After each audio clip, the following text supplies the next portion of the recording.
je pense pas que mu nekk une question de manque de respect. Assane. Les gens oublient que le président c'est un politicien, hein, comme les autres, hein, c'est un homme politique, voilà. À un certain moment casquette politique bi moo génn. Qui doit être au-dessus de la mêlée. Tout à fait, mais les gens oublient souvent et moi je m'étonne d'ailleurs que waa APR mën a fàtte ni que le président de la République peut être également un très bon politicien comme l'a été ñoom seen patron. moo tax fii moi je dis que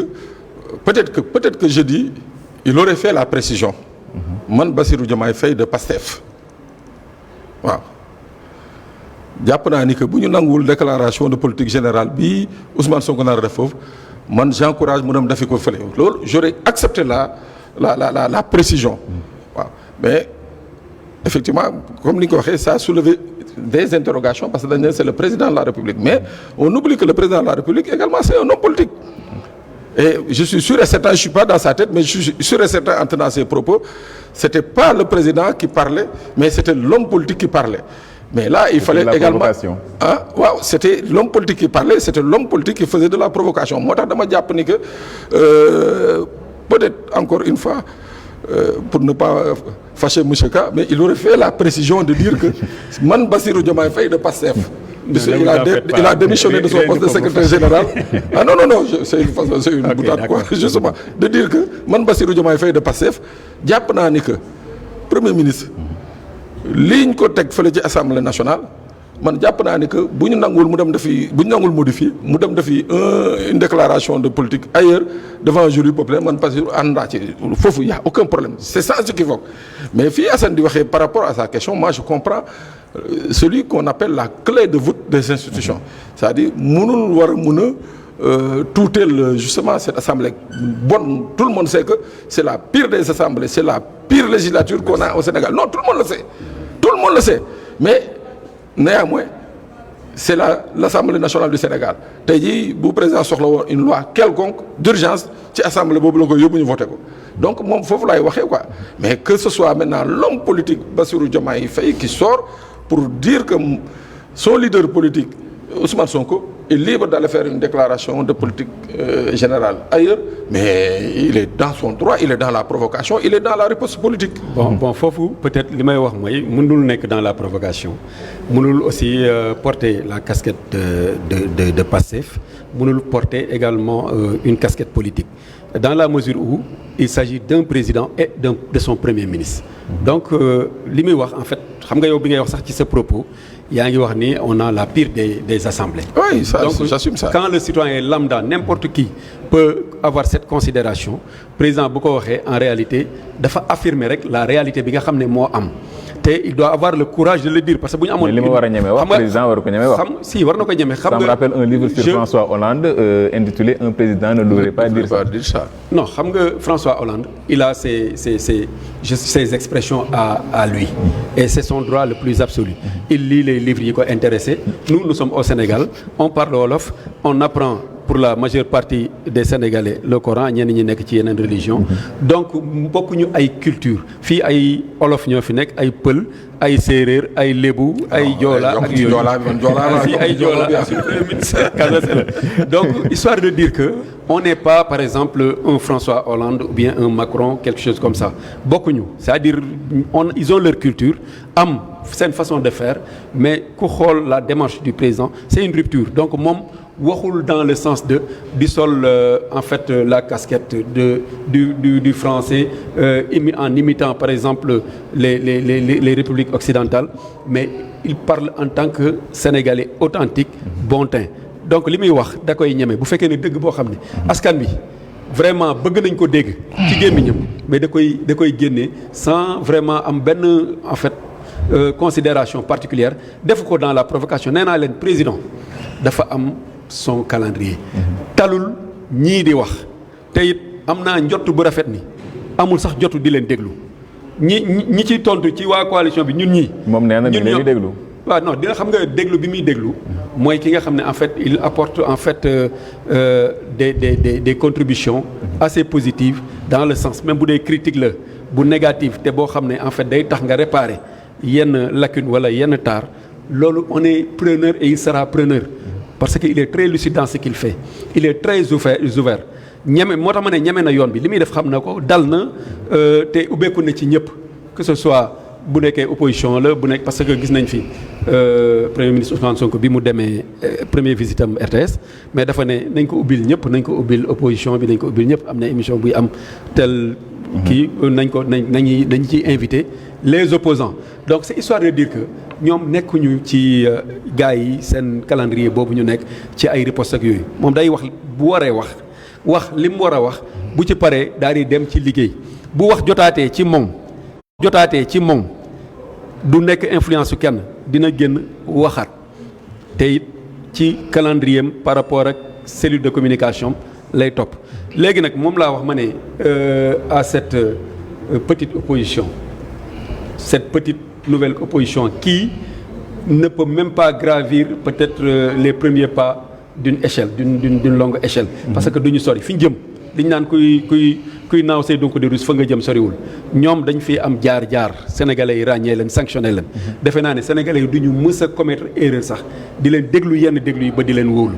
kon li ñuy wax la vraie opposition comme ni mu waxee ne bu ñu def erreur yu ñii passé erreur boobu duñ ko def mais la vraie opposition heuram jotagul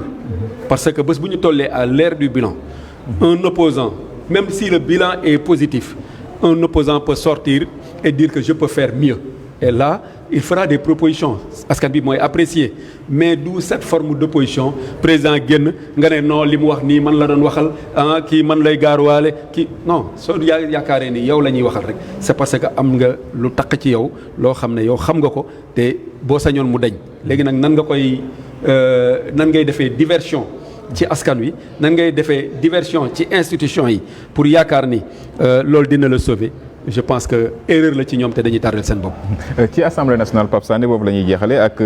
déjà on parle de dissolution de cette assemblée nationale waa APR Benno Bokk Yaakaar groupe parlementaire fas yéene woon nañ déposer projet de loi pour modifier texte yi ba nga xamante ne kenn dootu leen mën a dissoudre on nous dit que Macky Sall est passé derrière pour dire stop est-ce que loolu du semer le doute si li Bougane Gueye doon wax le protocole de Tolu Baye Sogui. Doute oui. Mais moi, je trouve que c'est encore beaucoup plus dangereux que même ce que je suis en train d'imaginer. Ah. Moi, on a un ex-président de la République à qui on prête une fortune colossale,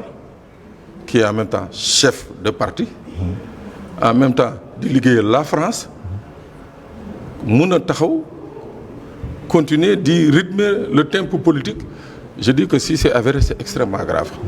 C'est extrêmement grave et loolu daf may gën a conforter ci li ma doon wax tantôt dama ko wax ne ma way c'est que je suis jusqu'à boutiste ma ne leen je suis pas jusqu'à boutiste mais dama gëm li may wax c'est-à-dire que tey président Macky Sall mënul Sénégal jox ko 12 ans lenge dëkk bi il est élevé au plus haute habilitation secret défense dans ce pays c'est-à-dire lu mu xam ci dëkk bi kenn xamu ko waa jooju ñu ne ñun bàyyi nañ ko mu génn dem di liggéeyal beneen président bi nga xam ne ñii ñu fal récemment jàpp nañ ni que ñoom président boobu ak dëkkam nu ñuy doxalee vis-à-vis du Sénégal ak vis-à-vis de l'Afrique ànduñu ci ñu ne sunu président kooku lay liggéeyal ba pare yore majorité à l'Assemblée nationale yore parti bi nga xam ne on leur prête des milliards et des milliards dama ne président Bassirou Diomaye Faye pour la même laa la wax pour la même histoire na Macky Sall defoon ba dissoudre Pastef le président Bassirou Diomaye Faye ne doit même pas hésiter pour dissoudre l'APR. egg na foofu. non man c'est mon point de vue parce que j'ai dit encore c'est sûr et certain que man dama jàpp ni que y a une possibilité de collision. Parce que président Macky Sall ki muy liggéey c'est un président étranger c'est une république étrangère. koppar ga mu fay jógee on ne peut pas ne pas penser un seul moment que dërëm du fa jógee di dugg ci APR mais sa waay parti boobu. nekk fii ci réew mi kii ko jiite di liggéeyal fële ba pare nekkoon ci bopp réew mi ñu taxaw di ko seetaan mais je dis que quelque part ñu ngi seetaan sunu musiba. Docteur Ka sur cette question. bon xam nga ñun tolluñu fu ñuy xoqatalee wala fu ñuy tiitee wala fu ñuy ragalee. war ngeen ragal. pour la bonne et simple raison ki mu wax. di liggéeyal njiitu France laata muy egg ci étape boobu ba moment bi ñu ko koy proposé moo nekkoon njiitu réew mi. yoroon ay moyens yoo xam ne ñun yoruñu ko yoroon renseignement yoo xam ne yoruñu ko te appareil bii muy influencer di ko manipuler te ñu wax ne moom lay manipuler ba léegi plutôt moom la yoroon ci moment boobu ndegam appareil boobu la ñu mën a gagner ci élection à un tour mu nekk vraiment razzia defe naa ne influence bu mu mën a def perte temps rek lay doon te it ñoom it pexe bu ñu mën a lal perte temps lay doon te defe naa ne le président de la République Bassirou Diomaye Diakhar Faye du wàccee boppam ba ci niveau bu muy dissoudre APR non non non. Mais bu ñu waree dissoudre APR y a des institutions de justice légalement constituées yoo xam ne ak une sécurité intérieure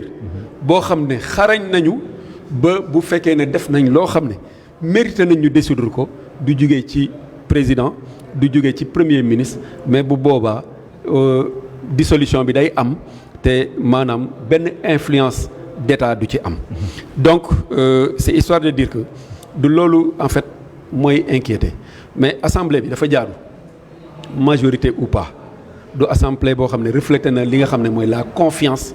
des populations du assemblée boo xam ne aussi Sénégal mérité na ko pour mën a dérouler sa politique nationale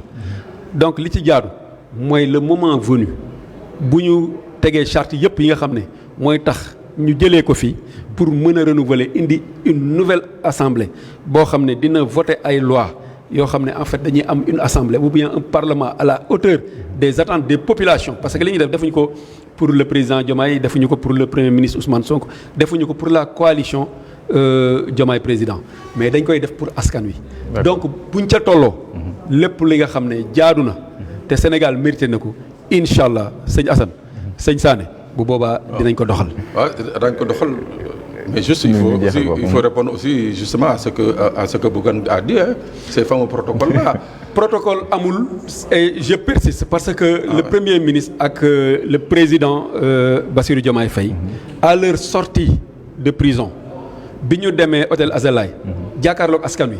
mi ngi fii les caméras archives yaa ngi fi yàggul c'est un passé récent tontu nañ ci ne mësuñu négocier mësuñu def benn protocole te xam nañ ni